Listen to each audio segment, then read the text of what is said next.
विश्व नवनिर्माण की अनूठी ईश्वरीय योजना। त्रिमूर्ति। शिव का अर्थ है कल्याणकारी।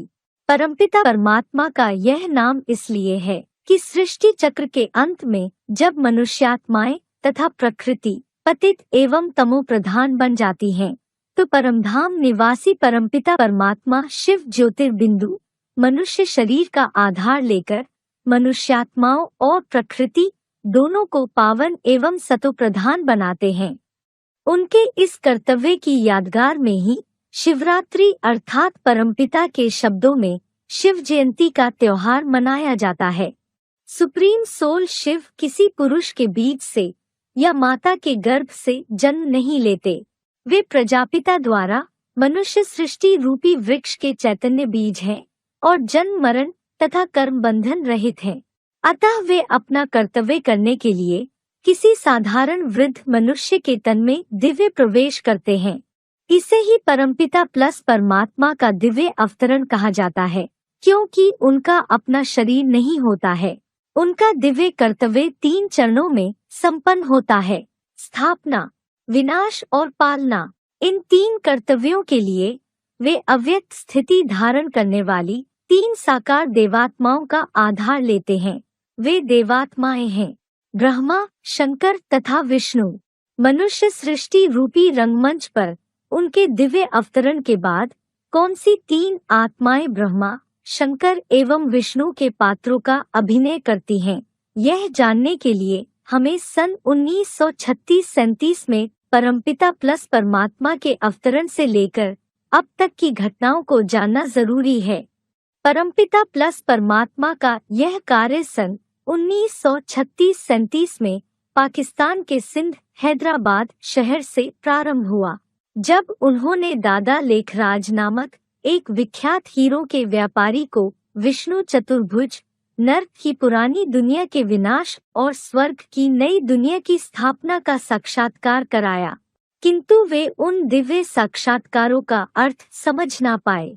उन्होंने अपने गुरुओं से इसका अर्थ पूछा, किंतु भगवान की लीला वे देहधारी गुरु लोग क्या समझें। फिर वे दादा लेखराज वाराणसी के प्रकांड पंडितों से इसका समाधान पाने के लिए गए, किंतु उन्हें वहां भी निराशा ही हाथ लगी। वहां भी उन्हें साक्षात्कार होते रहे, जिसकी तस्वीरें वे गंगा के घाटों पर बनी दीवारों पर बनाते रहते थे। जब कोई भी उनकी समस्या का समाधान न कर सका, तो उन्हें कलकत्ता में रहने वाले अपने भागीदार सेवक राम की याद आई। उस भागीदार की निष्ठा व ईमानदारी से प्रभावित होकर ही उन्होंने उसे अपनी कलकत्ता स्थित हीरों की दुकान की जिम्मेवारी सौंप दी।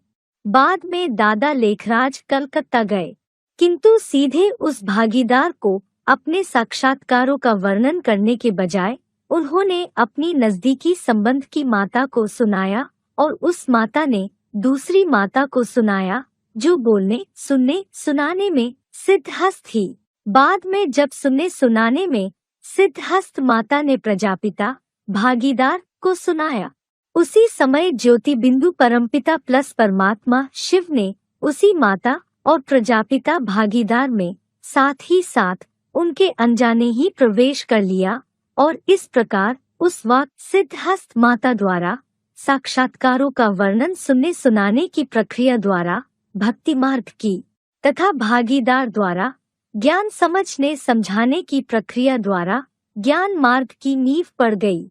इस प्रकार चूंकि परमपिता शिव ने सर्वप्रथम उन दोनों माताओं के समक्ष भागीदार में प्रवेश कर विश्व परिवर्तन का कार्य आरंभ किया, इसलिए वे शिव ज्योतिर्बिंदु ही भविष्य में ब्रह्मा, शंकर और विष्णु इन त्रिदेवों द्वारा संसार में अगला जन्म लेकर त्रिमूर्ति शिव के नाम से प्रसिद्ध होते हैं।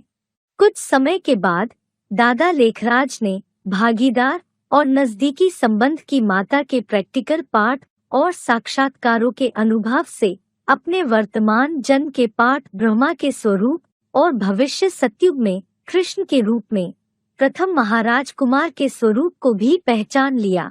इन घटनाओं के अनुसार परमपिता का कार्य क्षेत्र एवं परिवार पहले सिंध हैदराबाद, फिर कलकत्ता और तत्पश्चात कराची में स्थानांतरित हुआ।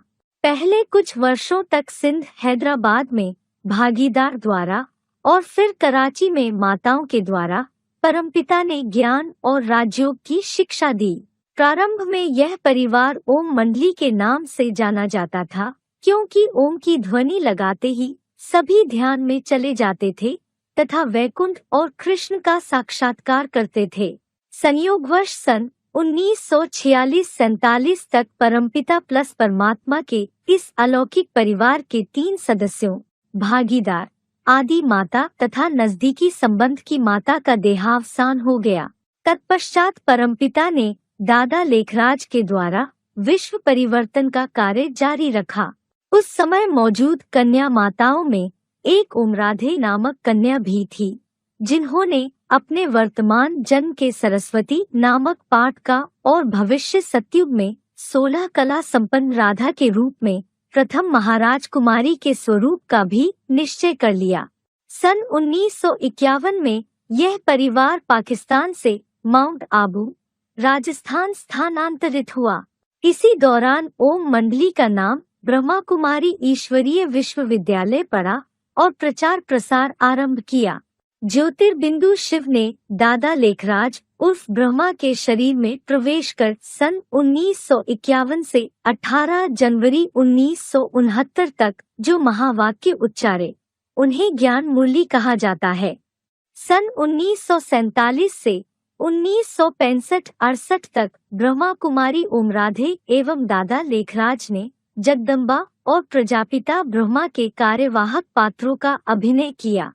18 जनवरी 1969 में दादा लेखराज के देहावसान के बाद ब्रह्मा कुमारी प्रकाशमणि ने इस संस्था की बागडोर संभाली और उनके देहावसान के बाद उनके स्थान पर दीदी जानकी देश विदेश में फैली इस संस्था की मुख्य संचालिका बनी। ब्रह्मा कुमारी संस्था के सदस्यों ने समझा कि परमपिता शिव का अब कोई साकार माध्यम नहीं रहा और हमें ही स्वर्ग की स्थापना करनी है। माता पिता के रूप में परमात्म पालना के बिना इस ईश्वरीय परिवार की वही स्थिति हो गई जैसे कि लौकिक दुनिया में माता पिता के देहावसान पर अनाथ बच्चों की होती है। संस्था के सदस्यों की संख्या में तो उत्तरोत्तर वृद्धि हुई, किंतु उनकी गुणवत्ता वह नहीं थी जो संस्था के शुरुआत के वर्षों में परमात्म पालना पाने वाले वत्सों की थी। जिस प्रकार बुरे व्यक्तियों के संग से मनुष्य खराब हो जाता है, उसी प्रकार सदा पावन एवं कल्याणकारी शिव के साकार साथ के बिना पतित आत्माएं पावन भी नहीं बन सकती। अतः दादा लेखराज ब्रह्मा के देहावसान के पश्चात सृष्टि पर स्वर्ग स्थापन करने के अपने अधूरे कर्तव्य को पूरा करने के लिए परमपिता प्लस परमात्मा ने पुनः उन्हीं आत्माओं का आधार लिया जिन्हें आदि सन 1936-37 में चुना था। वही भागीदार, आदि माता तथा नजदीकी संबंध की माता, जिनके द्वारा यह परमात्म कार्य आरंभ हुआ था और जिनका सन 1946-47 से पहले देहावसान हो गया था, पुनः अपने अगले जन्म या शरीर में भिन्न नामरूप के साथ इस ब्रह्मा कुमारी संस्था के सदस्य बनते हैं। भागीदार की आत्मा पुनः फर्रुखाबाद जिले की कायमगंज तहसील में जन्म लेती है, आदि माता दिल्ली में जन्म लेती है और नजदीकी संबंध की माता अहमदाबाद में ब्रह्मा कुमारी बनने के बाद अफ्रीका में स्थित ब्रह्मा कुमारी सेवा केंद्रों की प्रभारी बनती है। नोट: माउंट आबू से उच्चारित मूल्यों और अव्यक्त वाणियों के आधार पर ऐसी उपरिवर्णित मान्यता आध्यात्मिक विद्यालय के सभी जिज्ञासुओं की है। सन 1969 में वह पूर्व जन्म की नजदीकी संबंधी माता ब्रह्मा कुमारी बहन अहमदाबाद के पालनी सेवा केंद्र में उस फर्रुखाबादी व्यक्ति को ब्रह्मा कुमारी संस्था द्वारा प्रतिपादित प्राथमिक बेसिक ज्ञान देने के निमित्त बनती है, किंतु वे उनकी ईश्वरीय ज्ञान संबंधी शंकाओं का समाधान नहीं कर पाती। संस्था के मुख्यालय में रहने वाले वरिष्ठ भाई बहन भी इसमें विफल रहे और इस बहन ने शंकाओं के समाधान हेतु उन्हें उन सभी ज्ञान मूल्यों की मुद्रित प्रतियां पढ़कर लौटाने हेतु देती रही जो परमपिता शिव ने दादा लेखराज ब्रह्मा के द्वारा उच्चारी थीं। सन 1969 से ही परमपिता शिव ने उस फर्रुखाबादी के शरीर में गुप्त रूप से प्रवेश करना प्रारंभ कर दिया था, किंतु उसको इसका आभास न था। परमपिता की ज्ञान मूल्यों का गहन अध्ययन करते करते उनको शिव ज्योतिर्बिंदु की प्रवेशता होने के कारण न केवल अपनी शंकाओं का समाधान मिला, अपितु ब्रह्मा की वाणी मूल्यों में छिपे गुहे रहस्य भी उनकी बुद्धि में स्पष्ट होने लगे। उन्हें सन 1969 के बाद परमपिता शिव के साकार पात्र सृष्टि के आदि, मध्य और अंत की मूल्यों में बताए गए रहस्य पर पूरा निश्चय हो गया। इसके बाद उन्होंने सन 1976 बाप के प्रत्यक्षता वर्ष से इस अध्ययन के द्वारा प्राप्त ज्ञान ब्रह्मा कुमार कुमारियों को सुनाना प्रारंभ किया। न ब्रह्मा कुमारी बहनों और न ही संस्था के तथाकथित वरिष्ठ भाई बहनों ने उनके निष्कर्ष को स्वीकार किया, बल्कि उन्हें उससे रोकने के प्रयास जोर शोर से शुरू कर दिए। किंतु परमपिता शिव को तो सृष्टि पर प्रत्यक्ष होना ही था। दिल्ली में यमुना किनारे के सेवा केंद्रों में कुछ ब्रह्मा कुमार कुमारियों को उनके द्वारा दिए गए ज्ञान के आधार पर यह निश्चय हो गया कि यह किसी मनुष्य का सुनाया गया ज्ञान नहीं, अपितु स्वयं परमपिता शिव इनके तन द्वारा सुनाया गया ईश्वरीय ज्ञान है, जिसके द्वारा ही विश्व का परिवर्तन होना है। इस प्रकार परमपिता के मुकर्रर रथ की अलौकिक ब्राह्मणों की दुनिया में सन 1976 से दिल्ली में प्रत्यक्षता प्रारंभ हुई। इस मुकर्रर रथ के द्वारा दिए गए ईश्वरीय ज्ञान के आधार पर ब्रह्मा कुमार कुमारियां यह समझने लगे कि परमपिता शिव ही प्रजापिता शंकर का पाठ बजा रहे हैं, जिन्होंने आदि सन 1936-37 में छोटी व बड़ी माता एवं दादा लेखराज की बुद्धि में ज्ञान का बीजारोपण किया था और अब अंत में ब्रह्मा के मुख से निकली मूल्यों की टीचर के रूप में व्याख्या द्वारा फिर से अविनाशी सुख शांति का वर्षा दे रहे हैं। साथ ही उक्त दिल्ली में जन्मी कन्या, जिन्होंने आदि में माता के रूप में आदि देवी या जगदम्बा या आदि ब्रह्मा का पाठ बजाया था, अब पुनः जगदम्बा या ब्रह्मा बड़ी माँ का पाठ बजा रही हैं।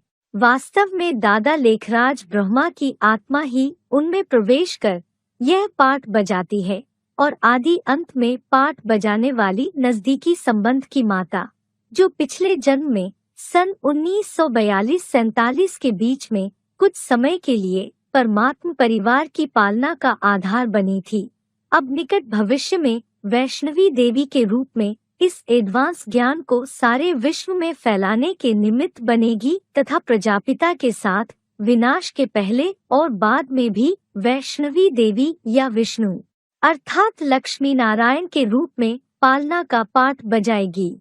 इस प्रकार उच्चारित मूल्यों के अनुसार उपर्युक्त तीन आत्माएं ही आदि में और अब अंत में भी ब्रह्मा, शंकर और विष्णु के रूप में निराकार परमपिता शिव के तीन दिव्य कर्तव्यों, नई दुनिया की स्थापना, ब्राह्मणों की पुरानी दुनिया, ब्रह्मा कुमारी विद्यालय का विनाश तथा नई दैवी दुनिया की पालना के निमित्त बनती हैं।